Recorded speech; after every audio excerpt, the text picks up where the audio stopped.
Hello everyone, welcome back to NTCU podcast. Today our topic is helicopter parenting. I'm Winnie. I'm Debbie. I'm Jenny. First, we're going to discuss the definition of helicopter parenting. The term helicopter parent was first coined in a 1969 book titled Between Parent and Teenager. Helicopter parents are parents who pay extremely close attention to their kids' activities and schoolwork in an effort to not only protect them from pain and disappointment, but to help them succeed. Helicopter parents are known to hover over their children and become overly involved in their lives. In Japan, there is also a similar saying of helicopter parent, which is called monster parent. Next, we're going to talk about the effect. Helicopter parent would make sure their children's well-being at all costs. Hence, if children encounter any difficulty, the parent would come to their rescue right away. This kind of behavior may lead to their children aren't able to deal with problems on their own. Because whenever they need, their parent will solve the problem for them right away, and the children doesn't even have to lift a finger. The obstacle is removed from their path. When the children enter the workplace, they might feel frustration constantly because whenever there's a problem, their parent won't be able to fix it for them. Due to the fact that helicopter parents protect their kids in an intensive way and pay quite amount of attention, there are a highly possibility that the kids may not be able to become an independent person, especially in mental part. Helicopter parent would do anything to help their kids to success. Therefore, the children's experience of the failure is inadequate. This situation leads to the future that the kids won't be able to face and cope with failure. Next, we are going to talk about the benefits. There are still other people who think that this kind of parenting style is not totally bad for the children. These people hold the view that helicopter parents allow their kids to make mistakes because the parents would back up and support their kids in any case. Hence, the kids could explore and try many new things without worrying. Then we are going to share our personal experience. From my own observation when I worked at the elementary cram school, some parents tended to control their children. For example, forcing their children to learn the instruments or to take tutoring classes no matter whether the kids like it or not. Also, there are some parents who tend to protect or help the children in an appropriate way, like helping their children with their work too much.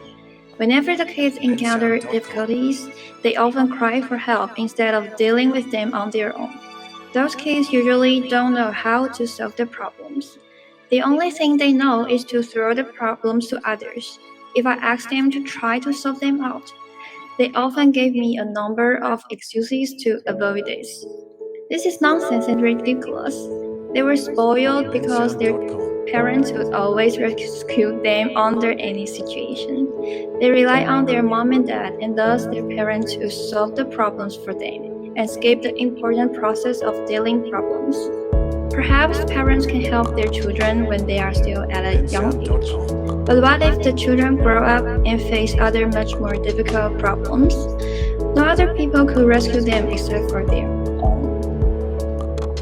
As children rely more on parents for everything due to parents highly involved in children's life, there's a word called daddy's girl or mama's boy to represent the children who would listen to everything that their parents ask them to do. In my own experience, one of my classmates in junior high school, she doesn't have any of her own decisions or opinions. She would ask her parents to decide for her even in tiny things such as what she should wear today. Her parents would really decide it for her, and sometimes, if someone asked her when she can have time to do their team assignments, she would say that she needs to ask her parents. She just listened to what her parents said. Thus, everyone called her daddy's girl. I think this is the most incredible and ridiculous thing that I have ever seen. When these kinds of people miss things that need to decide or solve, they tend to push all the problems to others since they have already lost the ability to do it by themselves, as the parents would deal with all the problems for them. It is hard for them to be independent when they grow up. I think it is really a serious problem that we need to focus on. I'm currently a tutor, and before I found my current students, I have several probations, and there's one specific unforgettable case.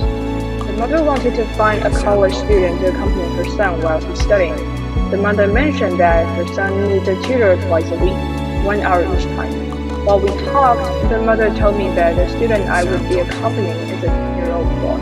He is in a famous private elementary school in Taichung. Because of the extreme pressure from severe competition of school, this 10-year-old boy has a tighter schedule than I have arranged by his mother. 7 days a week, every day, every single minute after school has already arranged by his mother. According to his mother, if her son didn't get above 90 points in every subject, he would be kicked out from the gifted education program. She wanted the best for her son and wanted him to get upper hand from the very beginning of the compulsory education. This is the most extreme helicopter parenting case I've ever seen so far. Last, in conclusion, helicopter parenting is not an ideal parenting style because helicopter parenting may lead to a situation like the children unable to deal with failure, independent personality, and also not capable of being a responsible person. And this is the end of our podcast. Hope you can enjoy it. See you next time. Bye bye. bensound.com